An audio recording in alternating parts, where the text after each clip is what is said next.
Bonjour à tous et bienvenue sur le plateau de l'émission de voyance.com. Pardon, je bafouille en ce début d'émission. Écoutez, j'espère que vous allez bien, j'espère que vous êtes en pleine forme et j'espère que cette émission se passera du mieux possible.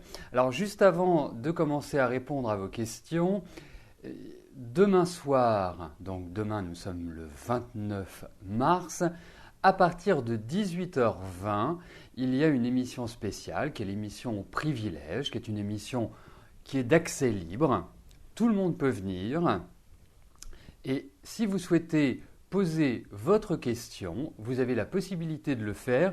Il y a juste un forfait que vous avez à régler qui est un forfait de 15 €. Mais vous pouvez venir, si vous ne souhaitez pas poser de questions, si vous n'avez pas de questions à poser, vous pouvez venir participer, échanger comme vous le faites quotidiennement sur le chat. Voilà, et soutenir ceux qui posent bien évidemment leurs questions.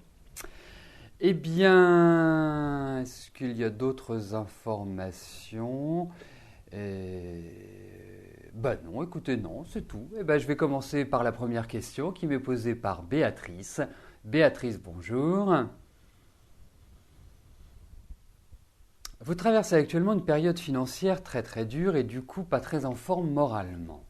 Est-ce que je vois une rentrée d'argent qui vous aiderait ? Vous voulez demander de l'aide à un ami, mais pourra-t-il vous dépanner de la somme qui vous aiderait à régler votre loyer ?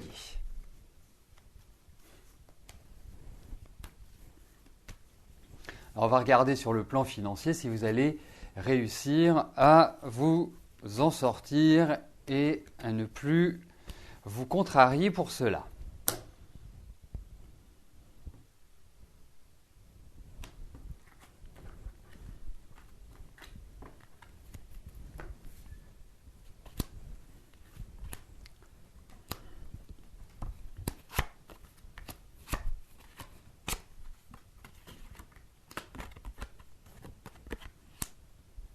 Écoutez, je ne pense pas que vous allez à la catastrophe, je ne pense pas que vous allez, d'une certaine manière, être dans une situation irréversible. Ça, c'est le premier point. Le deuxième point, et je ne vais pas vous leurrer, attendez-vous quand même à avoir toute une année qui est, sur le plan financier, un petit peu délicate, un petit peu fragile, et effectivement, moi, ce que je ressens, c'est que vous êtes dans une période, et en fait, c'est un sentiment qui grandit depuis quelques mois. Vous êtes dans une période où tout vous stresse, tout vous angoisse, où vous avez des remontées, ce que j'appelle des remontées psychologiques, où quelque part vous ne vous sentez pas bien. Alors, essayez de faire, facile à dire bien sûr, mais essayez de faire un travail de détente, un travail de relaxation. Ça me paraît très important à l'heure actuelle que vous dépassiez vos problèmes d'une certaine manière en faisant un travail personnel sur vous. Pour moi, c'est globalement jusqu'en août que vous allez vivre ces difficultés. Je ne dis pas qu'après août, ça va être merveilleux, tout va bien, etc., etc. Mais en tout cas, déjà jusqu'en août, vous allez vous faire quelques cheveux blancs. Après, je pense qu'il y a un mouvement qui s'inversera, mais c'est véritablement et vraisemblablement sur 2014 que vous pourrez respirer un peu.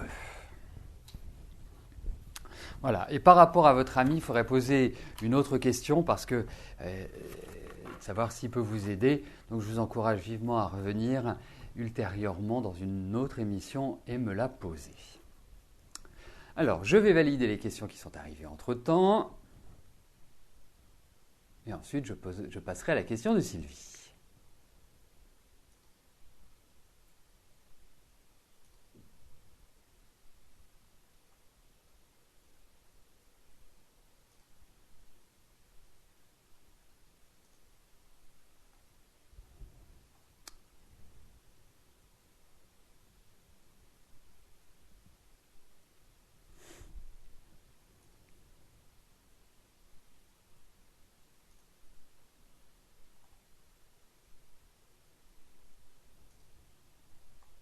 Voilà, parfait.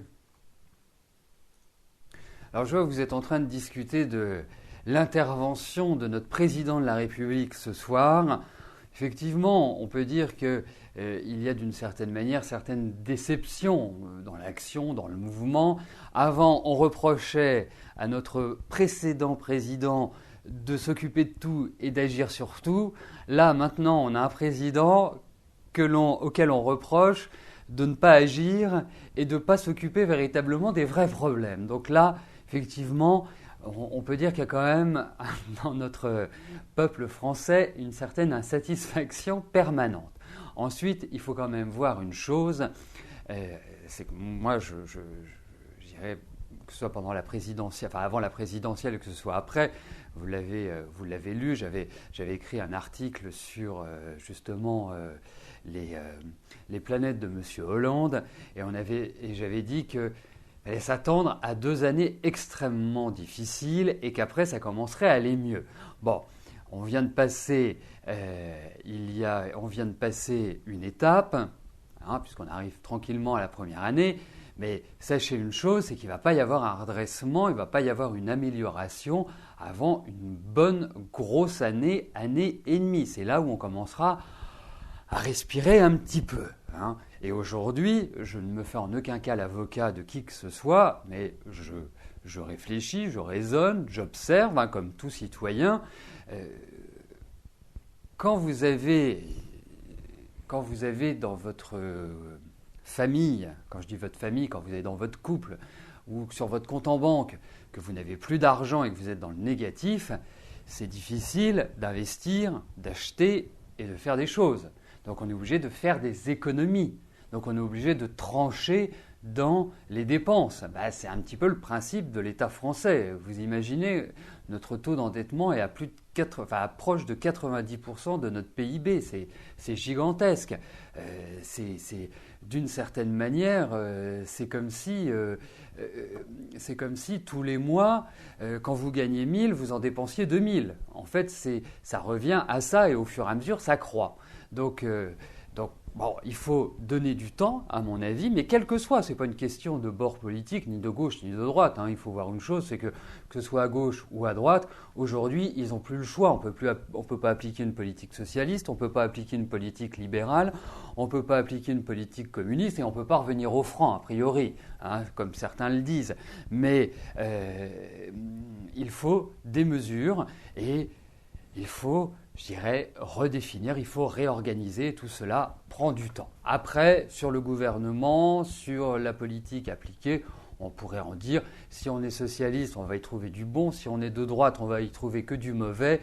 On ferait mieux de faire comme l'Allemagne avait fait il y a quelques années, de faire un gouvernement d'unité nationale avec toutes les meilleures énergies qui existent à gauche et à droite. Mais là, on n'est pas encore mûr, j'ai cette impression-là. Voilà.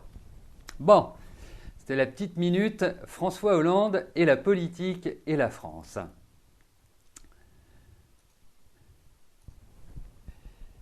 Sylvie, bonjour. Est-ce que je vois Jean-Pierre être licencié ?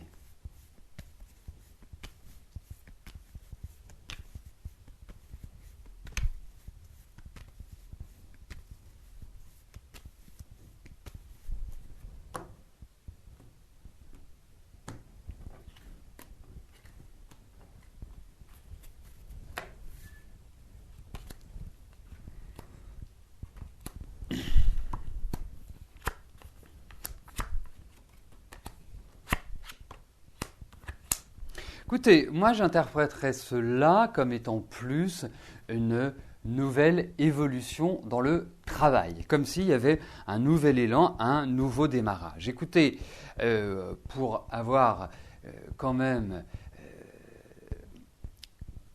je ne vais pas dire l'habitude, mais d'avoir à examiner des questions de licenciement assez fréquemment, là, s'il y a licenciement, c'est d'un commun accord.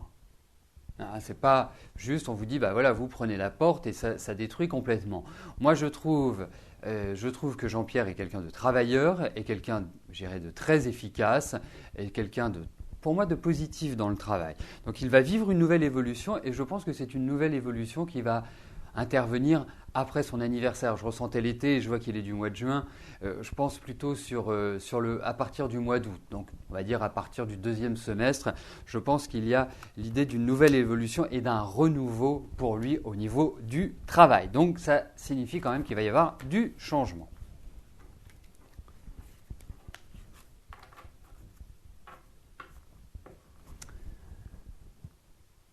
Alors, petite validation.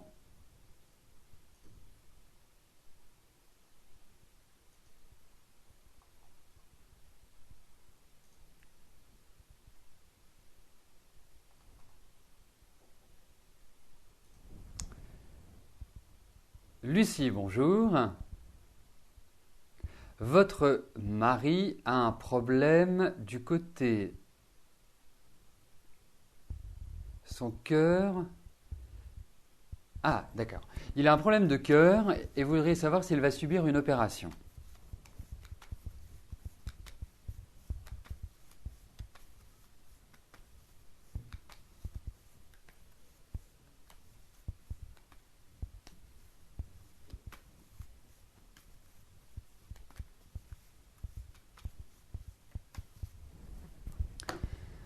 Alors, concentrons-nous sur sa santé, voyons s'il y a l'idée d'hospitalisation, d'intervention chirurgicale.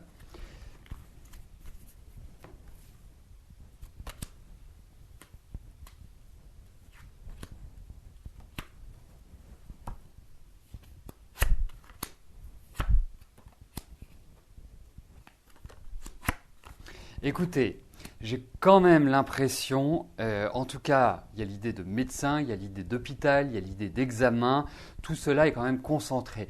Et je pense que c'est pas anodin ce qu'il a. Ça me paraît être quand même assez lourd. L'équilibre n'est pas bon. Donc pour moi, je pense que ce serait salvateur, effectivement, qu'il subisse une intervention. En tout cas, qu'il y ait, je dirais, oui, une intervention tout simplement. Un chat, un chat. Moi, j'ai ce sentiment-là. Mais ce n'est pas aussi simple que cela, parce que je pense que ce qu'a votre mari nécessite beaucoup de précautions. Et c'est marrant, parce que, enfin non, pas marrant, mais c'est comme si c'était logé à un endroit qui n'est pas forcément facile d'accès ou qui nécessite vraiment une très grande précaution. Mais pour moi, j'ai quand même ce sentiment-là qu'il y a vraiment un risque d'opération, en sachant que ce sont les médecins qui décident.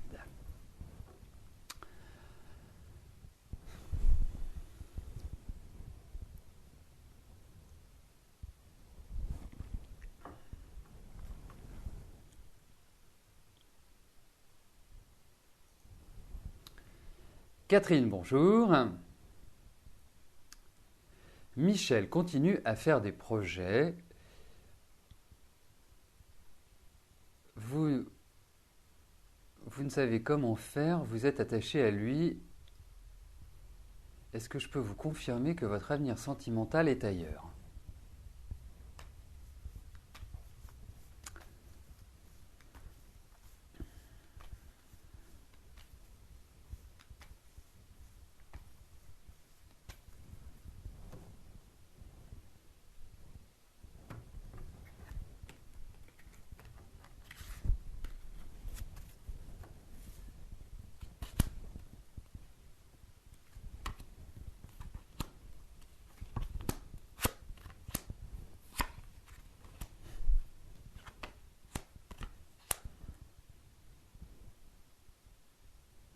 Écoutez, vous savez, Catherine, dans la vie, il y a des moments où il faut prendre les choses à la légère, où il faut se dire, voilà, carpe diem, cueillir le jour, ne pas se projeter, ne pas se dire, voilà, moi j'ai envie de faire les choses comme ci ou j'ai envie de faire les choses comme ça, juste profiter de la vie, juste prendre des périodes sabbatiques. Et là, je trouve que vous êtes idéalement dans cette dynamique-là, c'est-à-dire vraiment prendre les choses comme elles viennent. Parce que vous n'êtes pas prête aujourd'hui à vraiment prendre une décision, quelle qu'en soit la nature, à prendre une décision dans un sens ou dans un autre. Vous êtes fatigué, il y a des ras-le-bol, vous étouffez, vous avez envie d'exploser. Alors, moi, je vous dirais une chose. Effectivement, je ne suis pas persuadé que Michel soit l'homme qui vous convienne, ou en tout cas l'homme avec lequel vous fassiez un bout de route. Mais il montre tellement de détermination, il montre tellement de volonté que oui, c'est louable. Mais effectivement, je ne suis pas persuadé que ce soit l'homme de votre vie. Donc je vous le confirme.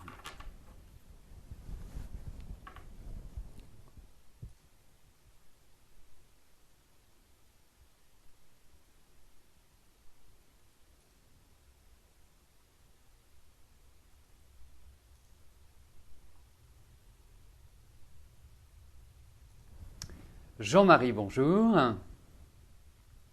Vous allez commencer un emploi en CDD à partir de la semaine prochaine. Est-ce que cela va aller dans cette entreprise ?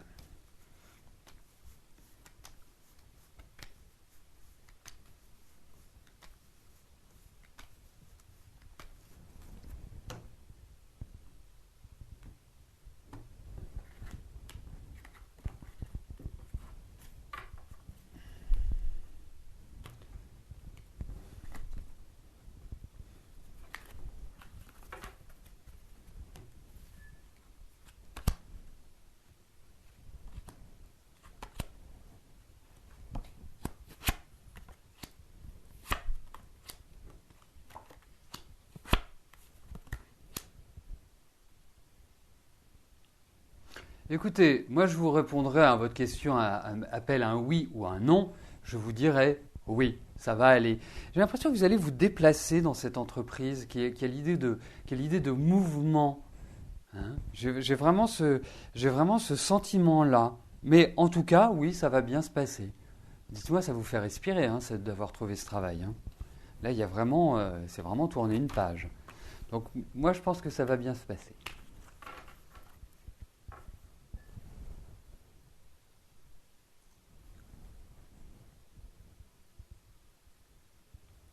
Claudine, bonjour.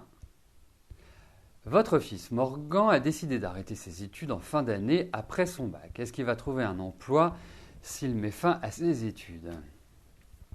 Ah oui, je comprends que vous soyez désespéré.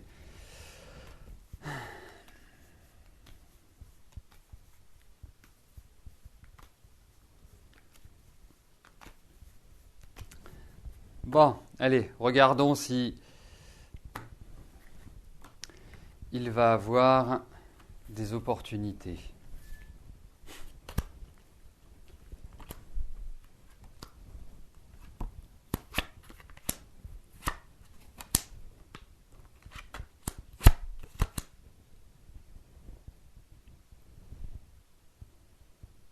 Écoutez, bon, effectivement, moi je serais à votre place, j'aurais mon fils qui me dirait papa, je voudrais arrêter mes études après mon bac, je lui dirais c'est une erreur. Hein, quoi qu'il arrive, c'est une erreur. Parce qu'avoir ton bac ou ne rien avoir, c'est la même chose. Parce que celui qui a un CAP coiffure ou celui qui a un CAP hôtellerie ou cuisine, il a beaucoup plus de valorisation que quelqu'un qui a un bac. Hein, et pourtant, on a longtemps décrié ceux qui passaient des CAP ou des BEP ou tout autre diplôme d'artisan ou manuel. Alors que, franchement, aujourd'hui, si on veut gagner sa vie, c'est bien d'être manuel. Donc, pour moi, je vous dirais une chose. Effectivement, vous avez quand même un garçon qui n'en fait qu'à sa tête. Vous avez un garçon qui va être spécialisé dans son travail. Moi, je l'aurais bien vu dans un travail justement, soit d'hôtellerie ou soit informatique, qui fait appel à des techniques. En même temps, c'est un solitaire, votre fils. En même temps, il a de belles capacités pour apprendre. Mais il n'est pas fait pour le cursus normal, classique. Effectivement, après son bac, moi, je discuterai avec lui, je dirais, écoute, il n'y a pas un domaine d'activité qui t'intéresse, que tu ne souhaites pas rentrer à la fac, je comprends, ça ne lui convient pas ce type d'études. Il faut qu'il pratique ce qu'il apprend. Voilà. Donc, je ne sais pas comment ça peut s'appeler comme étude, mais c'est important que vous lui parliez en ce sens en lui disant, écoute, que tu vas y arrêter après ton bac, ok, il n'y a pas de souci, tu peux. Mais essaie de trouver un secteur d'activité dans lequel tu te sens bien. Mais il va trouver, hein, il va se débrouiller, vous en faites pas. Hein. Vous inquiétez pas, il réussira très bien. Mais il ne prendra pas la route classique, traditionnel, dites-le vous. Donc ne soyez pas désespérés, vous avez un garçon qui est capable, qui a vraiment de bonnes qualités intellectuelles, il doit se spécialiser, ça me paraît hyper important. Voilà. Il faut qu'il fasse quelque chose après. Apprendre des techniques de travail. Voilà. Parlez-lui comme ça, mais ne soyez pas désespérés, ne vous inquiétez pas pour lui, il s'en sortira. Bon, en même temps, je serai à votre place, je serai inquiet. Mais il n'y a pas de raison. Sachez-le, et il y avait un excellent tirage.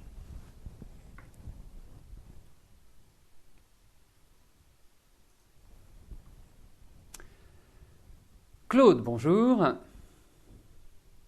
Allez-vous trouver un emploi stable avant l'été ?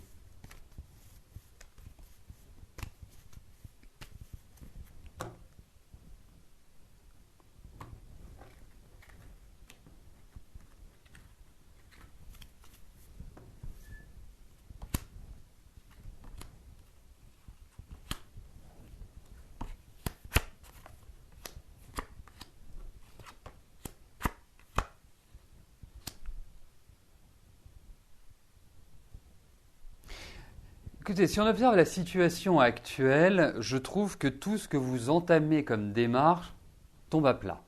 Comme si, à chaque fois, vous butiez contre un mur. Comme si tous les éléments se mettaient contre vous. Ça, c'est la situation actuelle. Et je trouve que ça dure depuis l'année dernière déjà. Hein. Ce n'est pas juste depuis 1 mois ou 2 mois.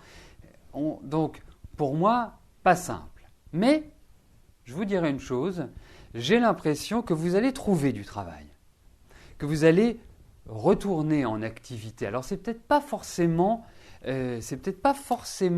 ce que vous avez fait ou ce que vous imaginiez. Mais aujourd'hui, je vous sens quand même fatigué, je vous sens éreinté.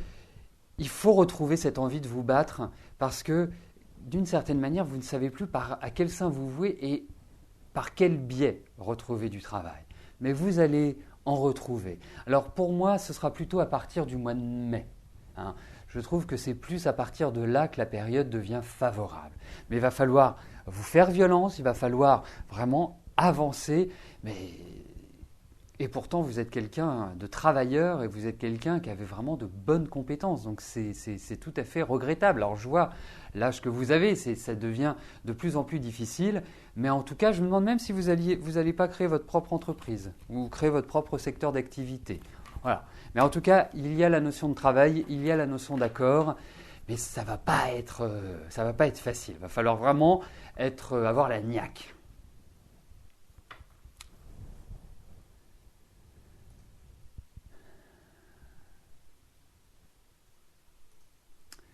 Donc nous arrivons aux 2 dernières questions de notre émission. Sylvie, bonjour. Votre fille Marine est en formation Leonardo. Stage professionnel en Espagne pour 6 mois. Elle doit rentrer cet été pour faire 1 année de licence en France.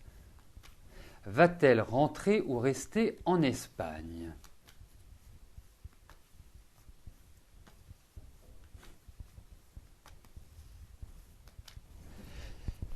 Pourquoi j'ai fait cette tête, c'est que j'ai déjà une première impression concernant votre fille.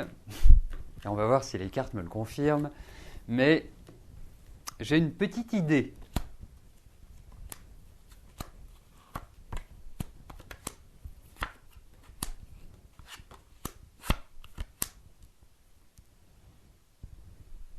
Ça ne doit pas être si simple que ça en Espagne, hein. Ça doit pas être facile au quotidien. Bon, moi je vous dirais une chose, j'ai quand même l'impression que votre fille a besoin de sa liberté, de son autonomie. Je trouve que ce serait bien qu'elle reste en Espagne. Ce serait bien qu'elle... Je ne peux pas vous dire qu'elle soit loin du cocon familial parce qu'elle a un sens de la famille, même si elle a de l'autorité, c'est une femme. Je veux dire, votre fille a 20 ans, mais quel caractère, quel tempérament elle a. Et elle va en vouloir. De toute façon, elle a la niaque. Alors après, elle peut avoir des petits problèmes relationnels, des petits problèmes elle peut pas forcément toujours bien passer parce qu'elle est assez raide. Et puis, il y a quand même un sentiment un petit peu de solitude, donc l'envie peut-être de retrouver sa terre natale. Mais moi, je vous dirais une chose, c'est que c'est important qu'elle vive des expériences étrangères et je la pousserai à y aller et à y rester.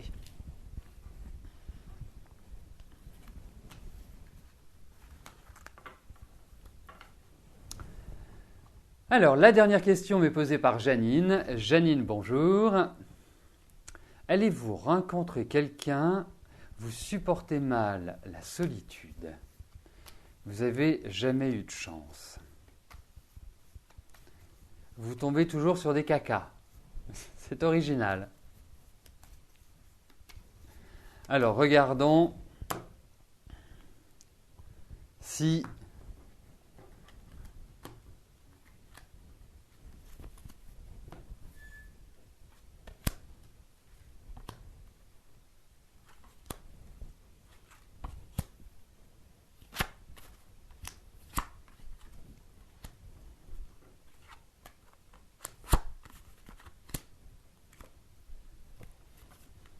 Écoutez, je ne trouve pas spécifiquement que la période soit vraiment ouverte à une rencontre qu'elle soit, je dirais, idéale pour faire une rencontre et une rencontre constructive. Pour moi, ça viendra, mais ce sera peut-être plus sur 2014, parce que vous êtes tellement bouleversé sur le plan affectif, et puis je pense que vous avez aussi d'autres préoccupations qui peuvent concerner votre famille et qui je dirais d'une certaine manière, ne vous poussent pas à être je dirais, idéalement placé aujourd'hui pour faire une rencontre. Mais pour moi, je pense que 2014 sera beaucoup plus propice. Alors, eh bien écoutez, nous arrivons au terme de notre émission. Je ne vais malheureusement pas pouvoir vous rejoindre sur le chat. Je vous souhaite à tous une excellente journée. Je vous retrouve demain, même lieu, même heure. Et avant de nous quitter, je voudrais aussi vous apporter une information. Lundi, c'est le lundi de Pâques, il n'y aura pas d'émission. Donc voilà, je tiens à vous prévenir un peu tôt, que vous puissiez prendre vos dispositions. Vous avez quartier libre lundi midi. Voilà. En tout cas, bonne fin de journée à tous et à demain. Merci. Bye bye.